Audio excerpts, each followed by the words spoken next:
So to help us kind of keep going and understand the contradiction that it's in our face now with Site C and with Kinder Morgan, but I think the contradiction, we really, if we're honest, have to go back to the founding of British Columbia, and we can look at the white supremacist history of British Columbia to have a better understanding of how we get into these moments of denial as settlers and migrants in the unceded lands here. And to help us unpack a little bit of that, I'm going to ask Annie Ross, and Annie is up at SFU. She teaches environmental ethics and First Nation studies. She's also an Indigenous teacher and artist, and thanks for being here, Annie. Thank you. And then we're going to charge David to kind of reflect back on the things he's heard from our speaker, and I'm looking forward to having David as well on your campaign. Thank you, everyone, for the gift of your time, being here and being interested in these important ideas and thoughts, and everything that you're thinking and feeling add to the whole group of our thoughts. So every one of you has a very big part to play in this, and I just want to acknowledge you and thank you each for that. And I'm very grateful to each of you. I had a few words planned, but I've been taking notes, and I think I'll just respond to the other speakers today. I hope that's all right with you. And I'd like to thank everyone here. I wanted to start with a little antidote. I'm a teacher. I hope when I do my job well, when I don't do it well, I suffer greatly, personally. But as a teacher, and as a teacher of First Nation studies, you can find some of the things that you want to tell people about can be met with a bit of resistance.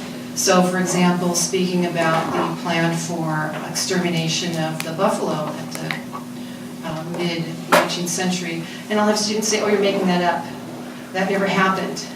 Well, no, I'm sorry. I don't have that twisted of a mind to make up things like that. So I go back and I look at policy from, say, Washington, D.C., and then the hand in glove with Canada, and I'll say, well, here it is, and this is the evidence. So if you choose not to believe because it's too painful, I totally understand. But this is the truth of our lives, mine and yours.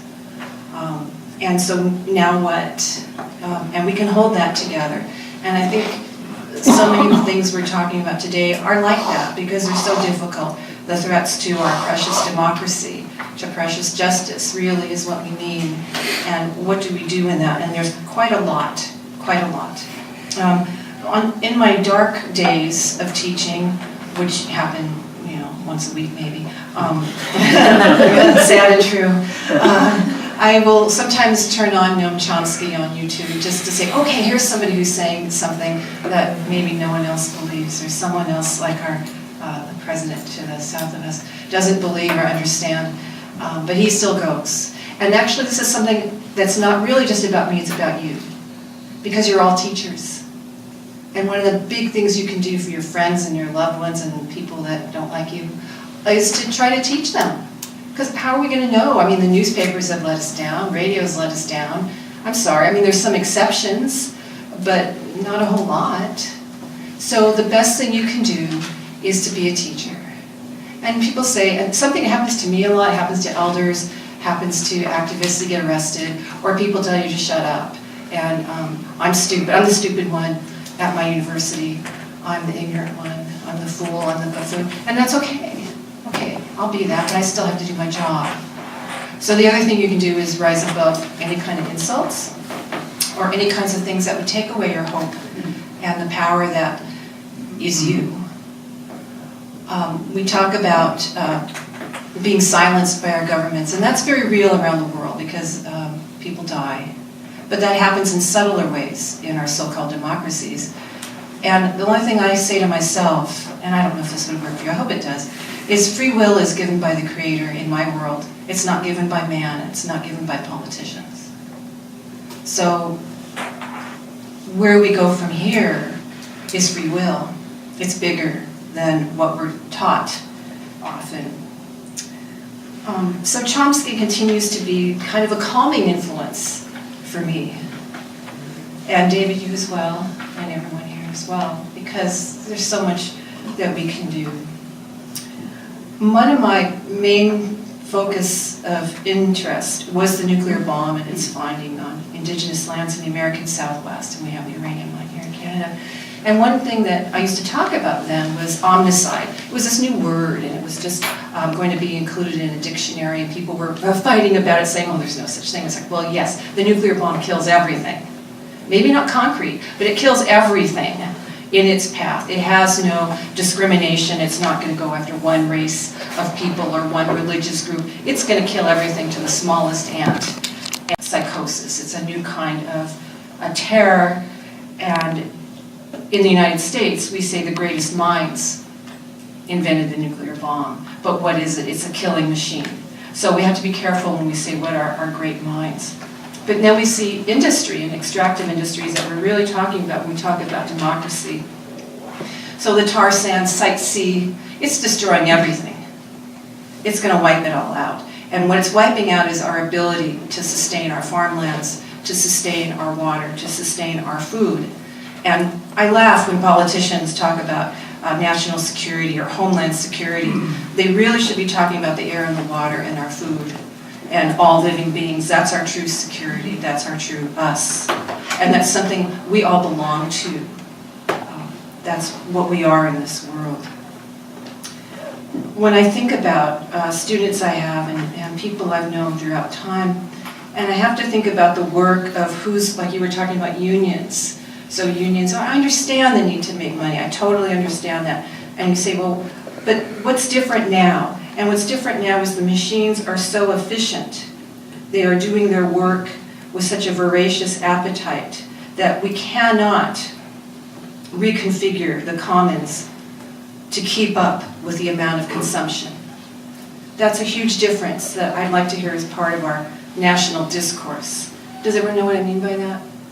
Like, taking down so much forest in a way that it can't regenerate itself in the 400 years to get a true biodiverse forest, old growth back again.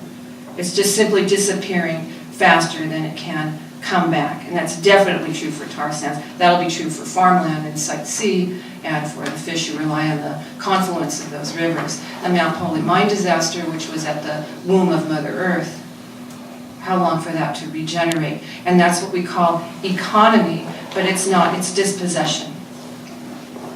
And I think of this, I call it the politics of despair, which leads to our suicide and our self-medications, which is the drugs and the alcohol. And remember that old saying, I hope this wasn't told to you, boys don't cry, or big boys don't cry, or so, and most of our workers in these areas are male. So if you're telling them not, when you look at tar sands, you think, how do you not cry when you look at that? How does that not break your heart? Is it because we've taught people from the beginning not to cry, not to feel, not to care for the thing that we come from, which is the sacred land? So I'm wondering about that and its role with the philosophy that we're all living under, that is theoretically electing certain people. I'm not sure, well, that'll be my tinfoil hat moment if we really have elections or not. So can there be democracy with today's extractive industries as they're practiced today? Can you have a spirit in the land with today's extractive industries? And I mean democracy in its true form. Because of the hyper-efficiency of our new machines and the rush for the very last of everything. We are living in the era of the last wild salmon, the last old-growth redwood. It is the last of everything, but the pace is even faster. The pace of taking the last of everything, not for everyone's benefit, the benefit of the very few who already have quite enough already. Thank you. And the violence of our economy. I think this can all be undone personally, and we can get back to still eating and sleeping and having our basic human needs met, plus without the level of violence that we're asked to be a part of. I think of, we think again, the basics of air, water, land, animals, and people, non-human animals and human animals, which are humans, and how many of these things that many of us, we all need, and many of us take for granted, I do in my daily life, but how many people on reserves and reservations and Latin America, what we call Latin America, have clean water, clean air. For example, flame retardant is found in very high numbers in breast milk of mothers in the Arctic. because of the way the air swirls in our beautiful planet. It's not manufactured there, it's not used there, but it's in the bodies. So what can we do about that? Other than Chomsky, can I say something really ridiculous? Maybe get mad at me, or not too much. I think about God, because I'm raised Catholic, so I'm sorry if that offends anybody, but like my dad said, you can try to leave the church, but I can't leave you. So I think about that, a religion and a canon. A canon is like in the arts, it'll say in the Renaissance they were painting a certain type of feature of persons. You always knew what they looked like. There was a certain type of lighting. There was a brownish palette with siennas. There's a canon to different kinds of cultural practices. And if we think of the canon of democracy, so that would be a freedom of speech, freedom of assembly, throw one out, somebody, anybody. The media? The media, excellent. Freedom to bear arms. The Second Amendment is during the Revolutionary time, but we don't have to go in that. We can if you'd like. And those arms at that time was a bullet every 2 minutes versus whatever it is now. Anyway, but we can get to that later. So I'm thinking about what are people serving when they serve this economy? They're serving a god of money. And I personally believe that God is too small to address the needs of democracy and to address the needs of justice. I think about many indigenous peoples and many people around the world, and maybe you and I as well, when we only have the right to say yes, when there is no veto power, that is not a right. That is not democracy. The power of no is democracy. The power of choice is democracy. So you see the new cases for indigenous people, Williams' case, and they'll say, oh yes, well, Native people can do X, Y, and Z, but they don't have veto power. That's only the power to say yes. That's oppression. And it's very rude, it's very definition. You can think of people who are missing and murdered across the country. What right did those people have to say no? You have the right to be murdered, to be dispossessed. That is no right at all. That is not a democracy. Remaking, the other thing we see in indigenous communities is the remaking of policy and the remaking of practices that contradict the Charter of Rights and Freedoms, contradict UNDRIP, contradict international agreements of treaties, and concepts of democracy and practice of democracy. And democracy, as we know, is our social agreement. It's the agreement you and I have with one another, we have with every other person in this country, is we have those certain rights that we hold dear. And contradicting those through practice or policy makes them illegal. But we live under them somehow. There's some kind of strange tin hat thing going on with our politicians. And I don't understand that. In terms of your questions about President T, I know you don't want to hear his name, there's a ruse. I mean, we used to have the idea, we talked about the Renaissance, one God king. Now it's one buffoon reality star is our one God king. But did policies really change that much? I'm not sure. We still have the major extractive industries, we still have the major wars, we have erosion of democratic rights under Obama and Trump. So I don't know. So nuclearism's omnicide is actually really, I think, the omnicidal nature of what's going on now is what we're talking about. I think constructive action begins internally. So it starts with each of us ourselves. Your right thought, your right action. I don't know what that'll be for each of you or for me. For some people, just telling their family what they think is the right thought, right action of their lifetime. And that's awesome. That's great. Seriously, it is. There's a prophecy from where my mother is from, and I'll stop with this. And it talks about a change of worlds. We've had different worlds. We're in the fourth world now. And the fifth world is coming. It has to do with the path of the planets and life. And that can happen peacefully, or it can happen through humankind's destruction of our beautiful planet.